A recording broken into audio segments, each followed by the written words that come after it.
Hola, bienvenidos a un nuevo episodio de este podcast en el que hablamos de negocios, emprendimiento y todo englobado como en el PNL o desde el punto de vista del PNL. Estamos con Alex, Sebastián Fernández. Sebas, ¿cómo estás? Muy bien, papá, ¿y vos? Muy bien.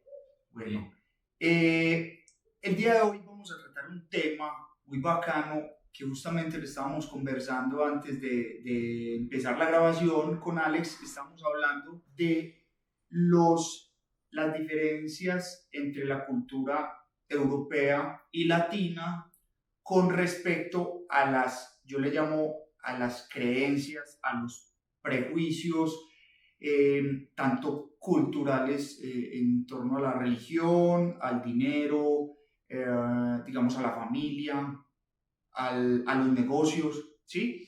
Entonces, a mí me causa mucha curiosidad las diferencias porque son muy marcadas y todo tiene que ver con esos, digamos, la historia que traemos. ¿Listo? Entonces, yo le preguntaba a Alex y le lanzo la pregunta en este momento, es cómo influye o cómo influyó en su momento cómo nos descubrieron, cómo nos liberaron a nosotros los europeos y por eso nosotros tenemos como ciertos prejuicios, ¿sí? Ciertas creencias diferentes a ellos y a los americanos, porque a los americanos directamente los colonizaron o llámele descubrieron, llámele como le quiera decir, que yo siempre digo a modo de chiste que a nosotros no nos descubrió nadie, pues ya estábamos descubiertos, pues, pero bueno, diferente cuando nos descubrieron a nosotros, la historia cuenta una cosa, cómo nos descubrieron a nosotros versus cómo descubrieron a los gringos, colonizaron y cómo, pues, digamos, cómo piensan los europeos, cómo pensamos todos, porque es así. ¿Y tiene que ver o no? Sí. Bueno, esto es historia universal. Total. Primero, cómo nos descubrieron, no cómo nos liberaron, porque finalmente no vinieron a liberarnos, sino a esclavizarnos. De acuerdo. Entonces es cómo nos descubrieron. Tiene que ver, pues, primero la parte europea. Cuando llegan aquí a América, pues nosotros la mayoría éramos indios, nuestra cultura era india, y llegan ellos con armas, con armaduras, con trajes, pues comenzamos a verlos de abajo arriba, y ellos gritando, y aparte de todo venía el virrey, el general, dando órdenes aquí y allá, pues nosotros los vemos como dioses. Finalmente venían pues primero a descubrir América y después a llevarse los tesoros que teníamos acá, el oro y todas las piedras preciosas que había en nuestra cultura indígena. A partir de ahí comienza la diferenciación entre europeos y latinos. Partamos de los latinos porque primero, desafortunadamente nos descubrieron los españoles. Es que yo no quiero que descubrieron. Bueno, desafortunadamente vinieron los españoles a nuestra región. Sí. Porque los españoles eran los más perezosos, los que menos trabajaban, eran los menos desarrollados. Entonces, para ellos venir a encontrar otra tierra, para ellos era una oportunidad. Diferente a Estados Unidos y Canadá, que llegaron los escandinavos y los ingleses. Y ellos eran unas culturas y unas sociedades más evolucionadas, trabajaban más, eran más juiciosos, ¿sí? Y a nosotros tristemente nos tocaron los españoles. Entonces, ¿qué sucede ahí? Como a nosotros nos tocan los españoles, ellos vienen y nos implantan toda su cultura, y a nosotros nos toca aprender de ella, de la cultura de los españoles. Además que pasaron mucho tiempo acá, colonizando nuestras tierras, ¿sí? Adquiriendo nuestras propias tierras, o sea, haciéndose dueños de nuestras propias tierras. Pero finalmente lo que nos implantan son la cultura de ellos y lo que ellos sabían hacer. Uh-huh. ¿Qué era lo que ellos sabían hacer? Lo que ellos sabían hacer era ser perezosos, esperar que todo les llegara a las manos. Pues digamos que ellos eran la parte menos chévere de la Europa occidental. Y eso vinieron y nos lo implantaron acá. Desde que llegaron ya comenzaron a meternos cosas, volviendo a la cabeza, a enseñarnos cosas. Desde que llegan los españoles aquí a enseñarnos las costumbres que ellos traían, la pereza, ¿cómo le diríamos? Como el ser buena vida, pero buena vida, como que todo me llegue a las manos, como que todo me llegue acá. Y pues llegan a un continente que tiene todas las joyas del mundo y todos los tesoros del mundo, pues para ellos, qué lotería. Entonces, nuestros indios comienzan a verlos como superiores, como te digo, llegaban con armas, armaduras, caballos, venía el virrey, no sé, no me acuerdo las jerarquías que tenían. Ven como las partes inferiores de la pirámide en ellos le decían a su interlocutor, su merced. Entonces, como una muestra de, si yo digo su merced es porque usted es más que yo soy menos. Nuestros indígenas, nuestros campesinos también adquieren como ese respeto por el interlocutor. Como una especie de subordinación. Sí, una subordinación. De ahí a que nosotros los campesinos e indígenas colombianos, eso se nota mucho en la zona de Colombia, en Boyacá, la zona Cundinamarca, que los campesinos, los campesinos no, todo el mundo se dicen entre ellos, nos decimos entre nosotros su merced. Su merced es ya una derivación desgastada de su merced, ¿sí? Pero cuando una persona de Boyacá, de Cundinamarca, un bogotano, un tunjano, te dice Sebas, su merced, o me dicen a mí su merced, me están diciendo, con el solo su merced, con el solo hecho de esa expresión, me está diciendo o estoy diciendo usted es más que yo, porque su merced viene derivado del rango que nos traían los españoles, de decirle al rey o al virrey su merced, ¿sí? Ahora yo se lo digo a una persona común y corriente, a mi vecino, al señor de la tienda, al señor de la carnicería, le digo su merced. Resulta que yo soy abogado, tengo mi holding de abogados, pero voy a la tienda y le digo al señor de la tienda su merced. Yo soy abogado y le digo al señor de la tienda su merced, ya lo subía más que yo. Entonces, ese solo hecho de decir su merced ya me está colocando por debajo de la otra persona. Y no nos damos cuenta de eso. No nos damos cuenta. Son de los juegos que nos lleva el cerebro. ¿Sí? Exacto. Entonces, los españoles vienen y nos subyugan. Y nuestro oro y a robar y a matar, y el que si no nos rendimos ante ellos, entonces pues queman el pueblo, igual que pasaba en Europa pues, o en Norteamérica, las violaciones a nuestras campesinas y todo eso.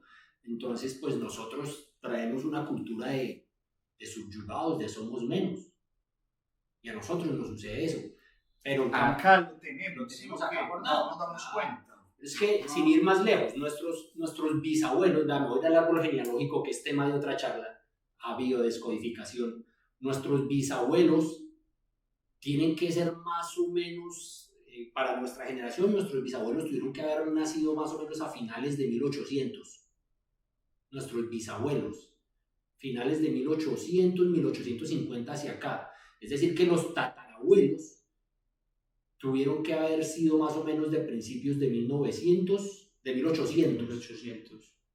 Pero todo el siglo 1800 ha sido marcado por las guerras. Ajá. La independencia, la liberación, en Colombia siempre ha habido nosotros nos liberamos en 1810, pero después ya estaban las guerras civiles internas. Entonces siempre hemos tenido guerras, y las guerras pues obviamente ¿qué implican? Las guerras implican movilizaciones de pueblos, regiones unas en contra de la otra, y pues en esa época no había edificios, no había casas con chapa, no había cerraduras de seguridad, no había ventanales y todos bien protegidos. En esa época eran caseríos. Entonces venían los soldados, los ejércitos a violar a nuestras campesinas, a violar a nuestras indígenas, ¿sí?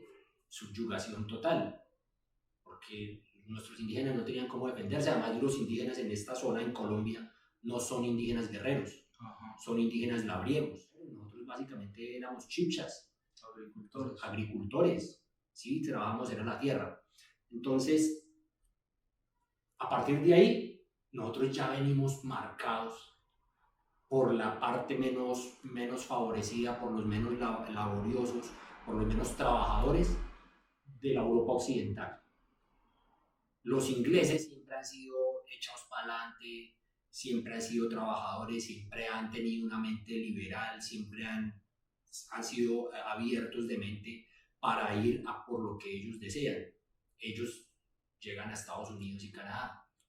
Entonces, hoy vemos las diferencias marcadas en un mismo continente entre lo que es Norteamérica, ni siquiera México, sino Estados Unidos, Canadá hacia arriba y México hacia abajo. Las diferencias son grandísimas.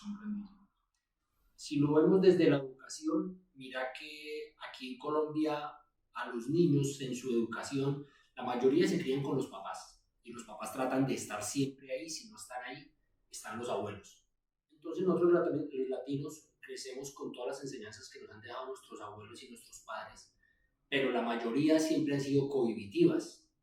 Ahora, no son cohibitivas porque ellos nos quieran prohibir o quieran que seamos su fiel reflejo, aunque algunas veces sí, pero quieren que seamos su fiel reflejo para bien, para lo que ellos han crecido y como ellos han tenido que vivir, como se han forjado como personas, que nosotros sigamos sus pasos. Pero es algo de sobreprotección, ¿o no? Sí, tiene que ver, pero también es todo lo que ellos han venido aprendiendo, de que los golpeaban, de que éramos menos favorecidos. Entonces todo lo que nuestros padres y abuelos tratan de inculcarnos es para vernos crecer mejor que ellos, sin darse cuenta que finalmente nos están como cohibiendo. O sea, ellos sí nos dicen, tienes que estudiar y salir adelante, pero si ven que cogemos un cuaderno para rayar, no rayes ese cuaderno. Entonces ya ahí nos están comenzando a cohibir y a frenar. Ok. Versus, por ejemplo, versus los europeos y los gringos. Yo que he tenido la oportunidad de visitar las dos áreas y ver cómo son los niños allá. Para una niña que sea baby sister o niñera, para una señora que trabaje haciendo aseo en limpieza del hogar en Estados Unidos o en Europa y que en ese hogar haya niños, eso es un dolor de cabeza, es un caos. Es un caos porque allá los niños los dejan hacer de todo. O sea, si el niño quiere coger la sopa y la quiere regar en el piso y después recogerla con la lengua, lo dejan. Si el niño quiere coger la pared y rayarla y volverla un asidero, pues allá los papás los dejan, allá los papás no los están cohibiendo. Acá en Latinoamérica, un niño hace eso. Uf. Ajá.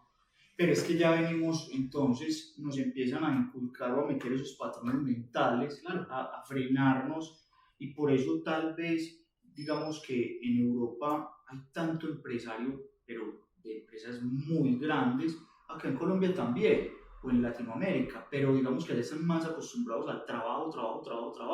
Claro, pero ¿qué es lo que sucede? Entonces, mientras a nosotros nos están cohibiendo, mientras nosotros desde niños estamos aprendiendo, no toques, no coges, no me pintes la pared, no te subas aquí, no te subas allá.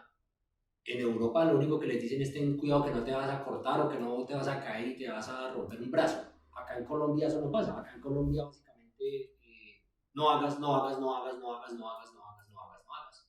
Al final del día terminamos estudiando como todos, el colegio, la universidad y después salir a buscar trabajo.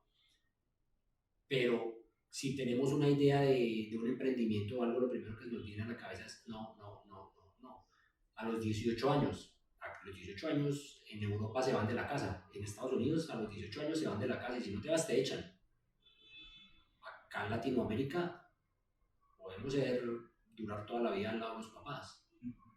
Es absolutamente normal. Aquí en Latinoamérica, allá no pasa eso. El tema familia. Claro, allá no pasa eso, pero por lo que te digo, porque cuando ellos son niños, los dejan explorar.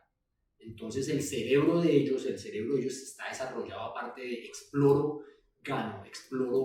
Cada vez que tengo intenciones de hacer algo,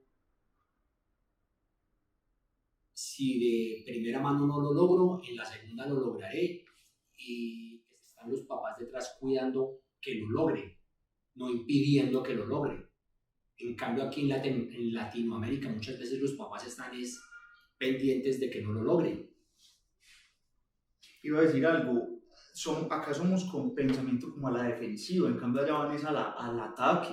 Claro, pero por lo que te digo, porque desde niños los dejan, les dan la libertad. Es un dolor de cabeza, literal. O sea, para nosotros, para nuestra cultura, literal, es un dolor de cabeza.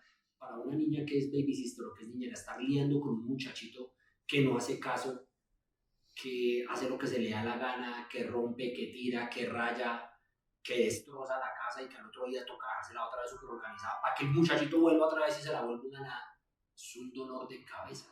Pero ellos a partir de eso aprenden a ir a por sus sueños, a ir a por sus metas, a que a los 18 años ya están preparados para irse a vivir solos y tener que afrontar la vida solos y pagarse su primer arriendo y ir a trabajar como meseros y con la mesada ir sosteniendo su universidad. En cambio aquí en Colombia, no, aquí en Latinoamérica, desde pequeños nos han estado cohibiendo. Entonces cuando llegamos a los 18 años pues todavía no estamos preparados para irnos porque nuestra mentalidad todavía no nos da para decir me voy de la casa a buscar un trabajo y a pagarme la universidad, no nos da. La economía tampoco va para eso, es verdad, pero tampoco tenemos ese ímpetu, no nos da, porque desde niños siempre que no. Nosotros a los 18 años ya por lo menos deberíamos estar buscando trabajo de mesero, deberíamos estar buscando un medio tiempo para, no sé, para lavar platos, que tampoco es una vergüenza, pero nuestra mentalidad no da para eso. Adicional, nuestros papás o nuestras otras generaciones consideran que si tengo 18 años y me toca ir a buscar trabajo, pues es como una deshonra, como si yo no soy capaz de darte lo que tú necesitas que te dé. Y vos ves que en Estados Unidos a los 18 años ya todos están buscando trabajo de lo que sea, de mensajeros, lavando platos, limpiando vidrios, limpiando pisos, y para ellos eso no pasa nada, eso no les quita y eso no les pone. En cambio a nosotros eso sí nos quita la honra, nos quita o sea, nos pone el ego en el piso, porque nosotros vivimos del que irán, ¿sí? Y a ellos no. Entonces hay una diferencia entre por qué los europeos, a veces nos ponemos a pensar, pero ¿por qué los europeos sí, por qué nosotros no? Partamos nuevamente a la historia.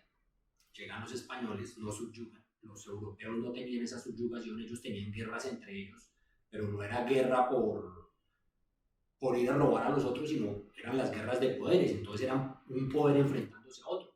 Aquí en Latinoamérica lo que nos pasó es que era un poder atacando al débil. En Estados Unidos sucedió lo mismo, pero vuelvo y te digo, a Estados Unidos llegaron los ingleses, los escandinavos, que ya tienen una mentalidad más evolucionada.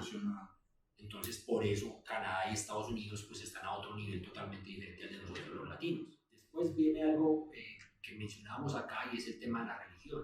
Eso te iba a preguntar. También, ¿cómo influye eso? Yo también no veo marcadas diferencias. Y tiene todo que ver con la familia, ¿sí? Acá somos muy familiares, muy el núcleo familiar es del núcleo importante. familiar. Allá no. Sí, pero es por lo mismo. Porque es que nosotros no salimos del hogar, sino cuando nos vamos a casar. O cuando ya vamos en nuestro tercer puesto de trabajo, nuestra tercera empresa que ya nos han ascendido, porque lo primero que nosotros hacemos como latinos, lo primero que hacemos con los primeros salarios es comenzar a ahorrar para tener un carro. O sea, si nosotros no tenemos carro es como si no fuéramos nadie en la vida. Eso me sorprende. Para los europeos es un poco más fácil porque las ciudades allá son más pequeñas. Entonces ellos no, aunque sí hay muchos que tienen la oportunidad de tener un carro, no en Europa, en Estados Unidos. En Estados Unidos sí necesitan carro, literal, porque las distancias son muy largas. Pero les da, o sea, trabajando de mensajero les da. Digamos que acá en Colombia no les dé. Pero en Europa no todos necesitan carro porque las ciudades son muy pequeñas y los sistemas de transporte son muy evolucionados, son muy buenos. Entonces ellos no están yéndose a trabajar para ahorrar para carro, sino para irse a viajar, para irse a conocer, para abrirle su mente al mundo. Entonces ellos viajan mucho, muchísimo. El carro ya no es tan necesario. En cambio aquí los latinos lo primero que buscamos siempre es carro y carro. Y en lo último que pensamos es en irnos de la casa. O sea, nos vamos de la casa el día que nos casemos y eso. Hay muchos que se casan y se llevan o a su esposo o a su esposa a vivir allá con sus papás. O al contrario, se llevan a los papás de vivir. O se llevan exactamente. Pero nos despegamos muy tarde del seno del núcleo familiar. Además que los papás quisieran aquí en Latinoamérica que los hijos no se fueran nunca. Sí, aquí en Latinoamérica a veces es, uy, es que mi hijo no se va a ir nunca, que no sé qué, pero en el fondo que no se vaya, ellos, los papás acá quisieran tenerlo a los hijos ahí sembrados como si fueran árboles, y que acá no los mueva sino el viento y que se les vaya cayendo el pelo como se caen las hojas. En cambio, en Estados Unidos y en Europa, como te venía diciendo, a los 18 años ya cogen vuelo, Ya cogen vuelo. ya Se vuelven independientes. Y de hecho, lo que yo te decía, el tema, por ejemplo, con los negocios, tiene como más constancia. Para eso, fíjate, yo, por ejemplo, este libro lo traje en este momento se llama Hábitos Atómicos, hablando justamente de esa constancia. Ellos son muy enfocados, pero eso tiene sus pros y sus contras, porque ellos se enfocan mucho con los hábitos, con una disciplina que manejan, se vuelven muy rigurosos en sus temas laborales, entonces pueden tener como, ¿cómo decirlo? Como unos proyectos más estables, ¿cierto? Pero cojean por el otro lado. Puede ser que cojeen más por el lado familiar, ¿sí?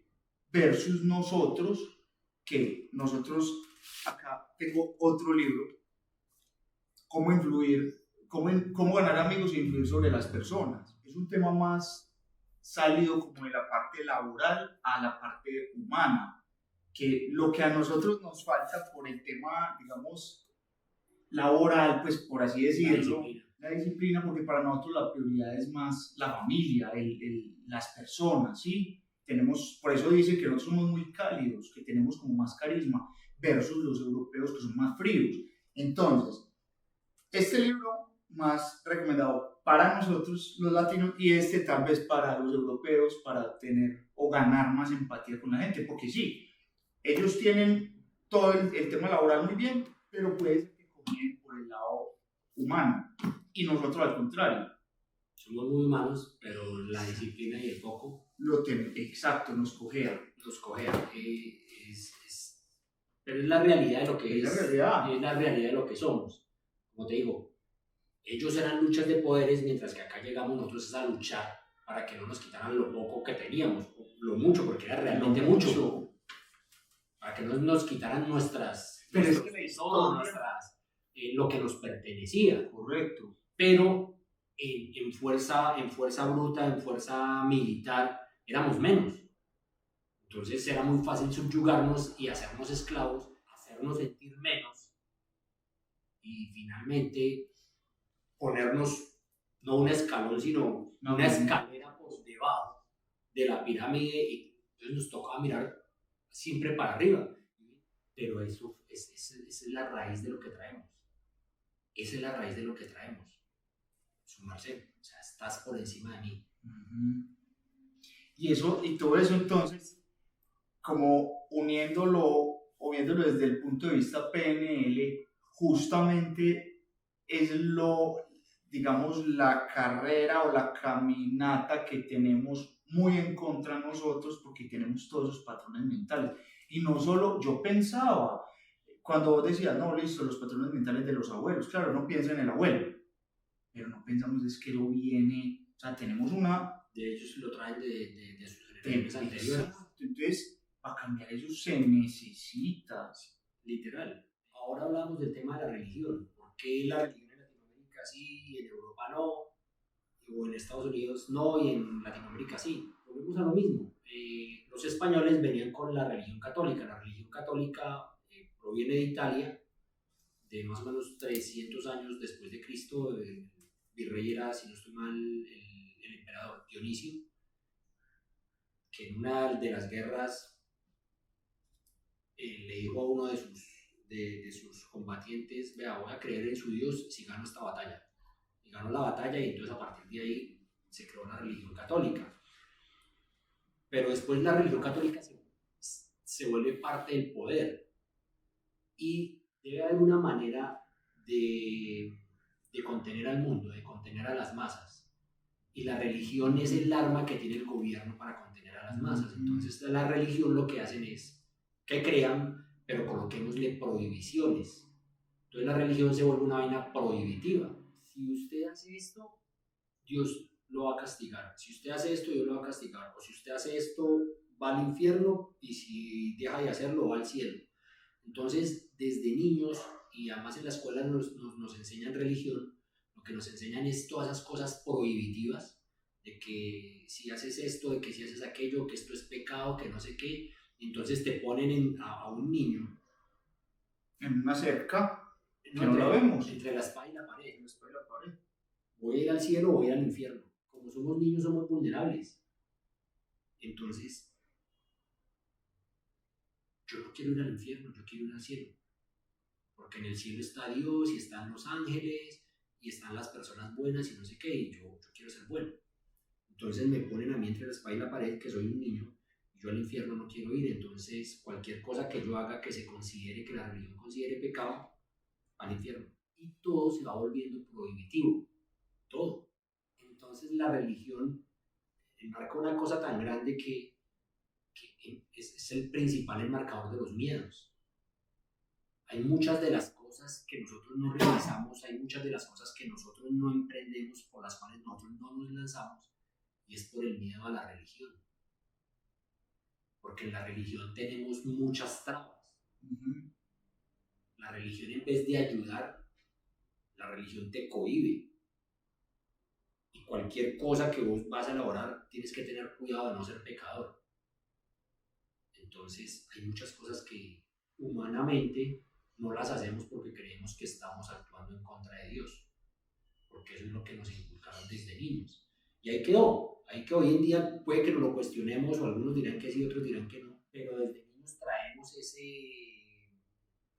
ese paradigma, sí, de limitante, o esa limitante de si yo hago esto, si yo hago aquello, estoy pasando los límites de si me voy al infierno o si me voy al cielo. Para no ir más lejos, mis ancestros, mi mamá, mis abuelos, mis tíos, que todavía son muy religiosos, a ellos todavía les da miedo que hacer esto o que hacer aquello, que no sé qué, porque será que cuando vaya a morir voy para el cielo o voy para el infierno. Y eso con todo el respeto por las personas religiosas y que creen en la religión que sea, eso no está en ninguna religión. O sea, eso no tiene asidero, eso no tiene prueba científica que voy para el cielo y que voy para el infierno. Eso está en los libros de religión simplemente porque hay que contener a las masas. Y las masas hay que contener, debe haber una costumbre, algo en la sociedad que esté en el inconsciente colectivo que todos digan, tenemos que comportarnos así. Y ese es el trabajo de la religión. Ser como el árbitro. Ser como el árbitro, pero entonces el Estado no impone directamente. Porque el Estado podría imponerlo directamente.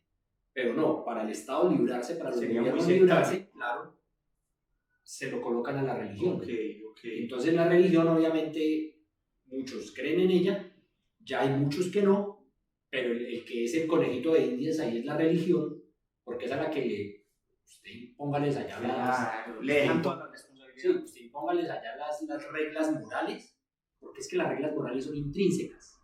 Eso te iba a decir, son como póngale usted las reglas intangibles. Exactamente. Basadas en el miedo. Exacto. Bueno, pero entonces vení, yo te pregunto una cosa, loco.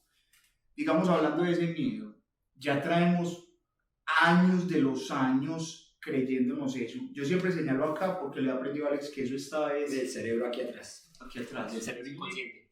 Límbico. El límbico y el inconsciente y el reptiliano. Ok. El reptiliano es el más arraigado porque ahí está la amígdala, que es la que lo activa. Ok. La campanita de alarma. Pero entonces, si eso lo traemos desde atrás, 2000 años atrás, yo decía, los rayos inconscientes los tengo de hace 2 generaciones, ¿cierto? El abuelo, bisabuelo, listo, todo bien. Pero ahora me doy cuenta que lo traigo hace 2000 años, ¿sí o no? Todos. Ok, entonces la pregunta es, viejo, con ese desánimo que puede generar eso, hay formas con PNL de llegar a eso y hacer esa sanación. O sea, entonces, ¿se puede con PNL o con qué terapia se podría uno? Sí, o sea, de hecho sí se puede y es reconociendo eso. Ir reconociendo. Lo primero que hay que reconocer es que el sexo no es malo. Y resulta que la religión a nosotros nos inculcó que el sexo es lo más... De hecho, el pecado mayor es el sexo. De hecho, lo tenemos como tabú. De hecho, es el tabú creo que más grande. Si volvemos a la religión, cuando Dios creó el mundo, creó a Adán y Eva, y la instrucción fue ustedes van a poblar al mundo. Si la instrucción es ustedes van a poblar al mundo, ¿cómo lo van a poblar si no pueden tener sexo? Entonces, ¿en dónde está el pecado del sexo? Pero después viene la religión y nos ha inculcado que el sexo es pecado. A través del sexo es que estamos acá como hijos y como seremos padres, ¿sí? Pues porque no es por obra y gracia del Espíritu Santo. Entonces, ¿cuál es el pecado del sexo? Es algo que se nos inventaron, que nos lo pusieron como un pecado, que si lo cometes vas para el infierno. Es algo absolutamente natural. Si me dicen no matarás o si matas a alguien es pecado, pues sí, estás eliminando la vida de alguien, eso no te corresponde. Sí. Por simple lógica ya sabemos que sí, pero que sí es un pecado, pero el sexo que tiene de malo si no estamos matando, si no estamos dando vida, y es un pecado.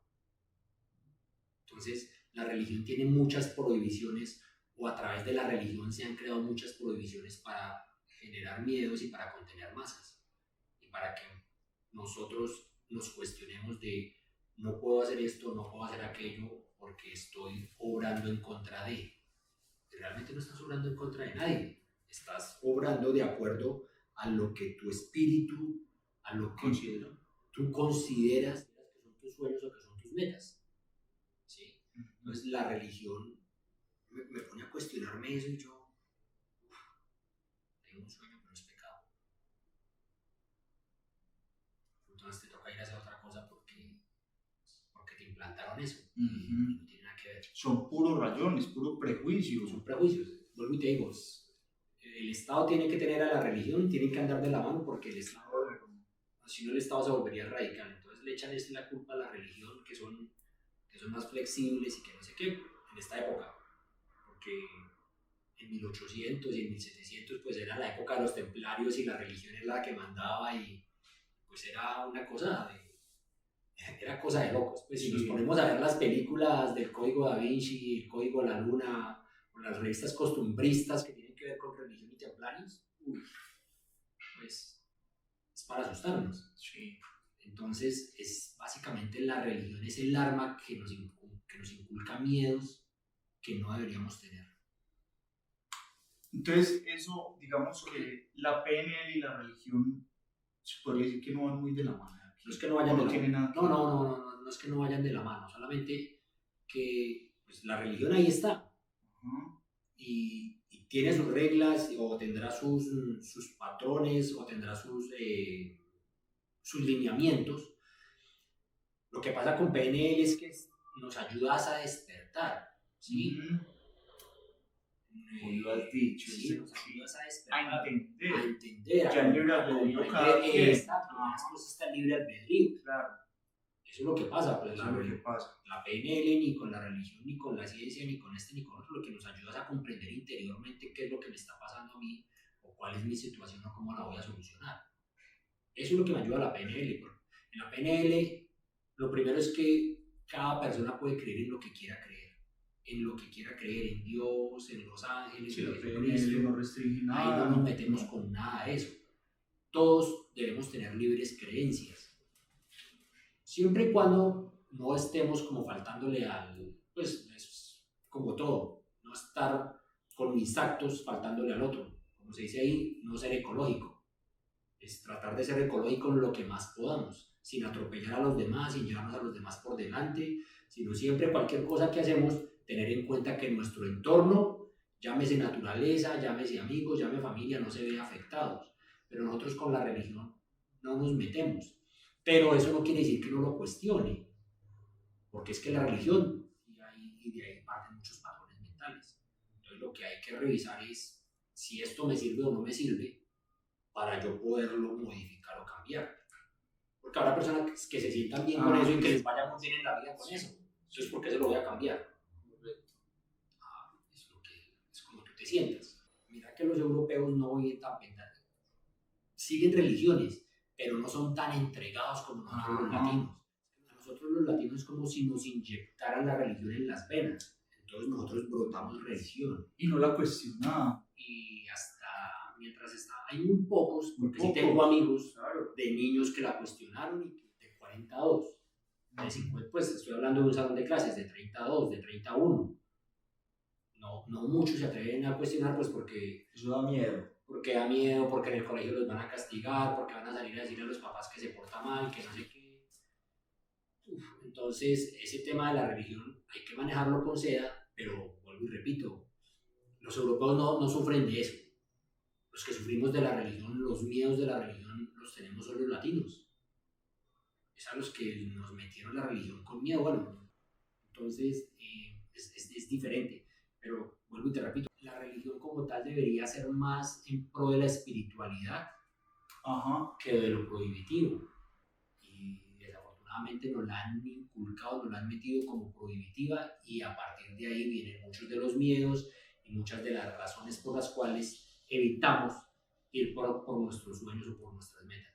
Porque en cierta medida estamos ofendiendo nuestras costumbres familiares, nuestro seno familiar, y estamos ofendiendo a Dios. Bueno, y para ir concluyendo, yo quiero aportar algo acá.